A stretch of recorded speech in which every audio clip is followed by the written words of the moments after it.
नमस्कार दोस्तों, स्वागत है आपका मेरे चैनल पर।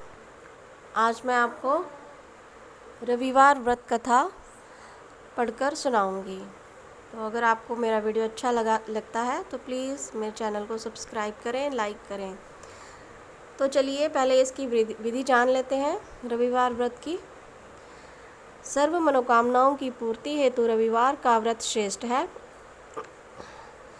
इस व्रत की विधि इस प्रकार है। प्रातःकाल स्नान आदि से निर्मित होकर स्वच्छ वस्त्र धारण करें। शांति चित्त होकर परमात्मा का स्मरण करें। भोजन एक समय से अधिक नहीं करना चाहिए। भोजन तथा फलाहार सूर्य के प्रकाश रहते ही कर लेना उचित है। यदि निराहार रहने पर सूर्य छिप जाए तो दूसरे दिन सूर्य उदय हो जाने पर अर्घ्य देने के बाद ही भोजन करें। व्रत के अंत में व्रत कथा सुननी चाहिए। व्रत के दिन नमकीन तेल युक्त भोजन कदापि ग्रहण न करें।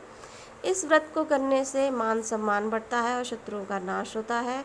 आँख की पीड़ा से अतिरिक्त अन्य सभी पीड़ाएं दूर होती हैं। तो चलिए व्रत कथा पढ़ते हैं। एक बुढ़िया थी। उसका नियम था प्रति रविवार को सवेरे ही स्नान आदि कर घर को गोबर से लीप फिर भोजन तैयार कर भगवान को भोग लगाकर स्वयं भोजन करती थी। ऐसा करने से उसका घर अनेक प्रकार के धन धान्य से पूर्ण था। श्री हरि की कृपा से घर में किसी प्रकार का विघ्न या दुख नहीं था। सब प्रकार के घर में आनंद रहता था। इस तरह कुछ दिन बीत जाने पर उसकी एक पड़ोसन सिर्फ गौ का गोबर एक बुढ़िया लाया करती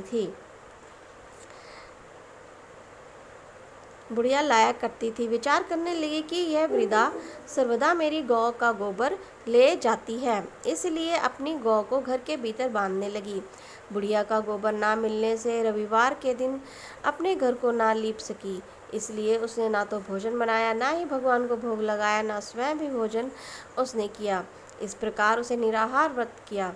रात्रि हो गई और वह भूखी सो गई। रात्रि में भगवान ने उसे स्वप्न दिया और भोजन ना बनाने और भोग ना लगाने के कारण पूछा। वृद्धा ने गोबर ना मिलने का कारण सुनाया। तब भगवान ने कहा कि माता, हम तुमको ऐसी गौ देते हैं जिससे सभी इच्छाएं पूर्ण होती हैं, क्योंकि तुम हमेशा रविवार को गौ के गोबर से घर को लीप कर भोजन बनाकर मेरा भोग लगाकर खुद भोजन करती हो। इससे मैं खुश होकर तुमको वरदान देता हूँ। निर्धन को धन और बांझ स्त्रियों को पुत्र देकर दुखों को दूर करता हूँ तथा अंत समय में मोक्ष देता हूँ। स्वप्न में ऐसा वरदान देकर भगवान को तो अंतर्धान हो गए और वृद्धा की आंख खुली तो वह देखती है कि आंगन में एक अति सुंदर गौ और बछड़ा बंधे हुए हैं।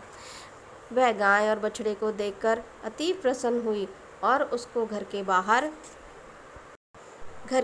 बांध दिया और वहीं खाने को चारा डाल दिया। तब उसकी पड़ोसन बुढ़िया ने घर के बाहर एक अति सुंदर गौ और बछड़े को देखा तो द्वेष के कारण उसका हृदय जल उठा और उसने देखा कि गाय ने सोने का गोबर किया है। तो वह उस गाय का गोबर ले गई और अपनी गाय का गोबर उसकी जगह पर रख गई। वह नित्य प्रति ऐसा करती रही और सीधी सादी बुढ़िया को इसकी खबर नहीं होने दी। तब सर्वव्यापी ईश्वर ने सोचा कि चालाक पड़ोसन के कर्म से बुढ़िया ठगी जा रही है, तो ईश्वर ने संध्या के समय माया से बड़े जोर की आंधी चला दी। बुढ़िया ने अंधेरी के भय से अपनी गौ को भीतर बांध लिया।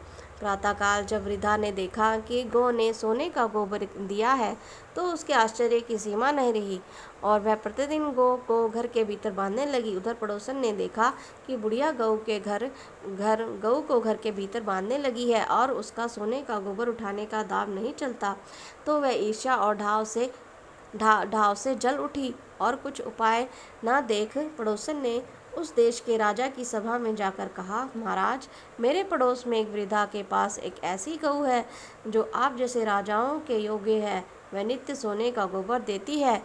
आप उस सोने से प्रजा का पालन करिए। वह वृद्धा इतने सोने का क्या करेगी। राजा ने यह बात सुनकर अपने दूतों को वृद्धा के घर से गऊ लाने की आज्ञा दी। वृद्धा प्रातः ईश्वर को भोग लगाकर भोजन ग्रहण करने ही जा रही थी कि राजा के कर्मचारी गऊ खोल कर ले गए। वृद्धा काफी रोई चिल्लाई, परंतु कर्मचारियों के समक्ष कोई क्या कहता। उस दिन वृद्धा गऊ के वियोग में भोजन ना खा सकी और रात भर रो रो कर ईश्वर से गऊ को पुनः पाने के लिए प्रार्थना करती रही। उधर राजा गऊ को देखकर बहुत प्रसन्न हुआ, लेकिन सुबह जैसे ही वह उठा, सारा महल गोबर से भरा दिखाई देने लगा। राजा यह देखकर घबरा गया। भगवान ने रात्रि में राजा को स्वप्न में कहा कि हे राजा, गाय वृद्धा को लौटाने में ही तेरा भला है। उसके परिवार के व्रत से प्रसन्न होकर उसके रविवार के व्रत से प्रसन्न होकर मैंने उसे गाय दी थी। प्रातः होते ही राजा ने वृद्धा को बुलाकर बहुत ही धन के साथ सम्मान सहित गऊ और बछड़ा लौटा दिया। उसकी पड़ोसन दुष्ट बुढ़िया को बुलाकर उचित दंड दिया। इतना करने के बाद राजा के महल से गंदगी दूर हुई। उस दिन उससे राजा ने नगरवासियों को आदेश दिया कि राज्य की तथा अपनी समस्त मनोकामनाओं की पूर्ति के लिए रविवार का व्रत करो, तथा व्रत करने से नगर के लोग सुखी जीवन व्यतीत करने लगे। कोई बीमारी तथा प्रकृति का प्रकोप उस नगर पर नहीं होता था। सारी प्रजा सुख से रहने लगी। तो इस प्रकार रविवार की व्रत की कथा संपूर्ण होती है। बोलिए सूर्य भगवान की जय। तो इस प्रकार रविवार व्रत की कथा संपूर्ण हुई। अगर आप अपने जीवन में अपना मान सम्मान पाना चाहते हैं, मान प्रतिष्ठा बढ़ाना चाहते हैं, अपनी नौकरी व्यापार में तरक्की चाहते हैं, खूब सारा पैसा कमाना चाहते हैं, तो आपको रविवार का व्रत करना चाहिए। रविवार व्रत करने से नौकरी और व्यापार में वृद्धि होती है। तो इस तरह से अगर आप कथा पढ़ नहीं सकते हैं तो आप कथा सुन भी सकते हैं। अगर आप सूर्य भगवान को जल देते हैं प्रतिदिन, तो ये आपके लिए बहुत अच्छा है। अगर आप प्रतिदिन जल नहीं दे पाते हैं तो आपको रविवार को सूर्य भगवान को जल अवश्य ही देना चाहिए। इससे आपको अच्छे फलों की प्राप्ति होती है। तो ये था मेरा आज का वीडियो। अगर आपको मेरा ये वीडियो और मेरी ये कथा अच्छी लगी हो तो प्लीज़ मेरे चैनल को लाइक करें, सब्सक्राइब करें और दूसरों में शेयर ज़रूर करें। तो धन्यवाद। मिलते हैं किसी और वीडियो में। धन्यवाद।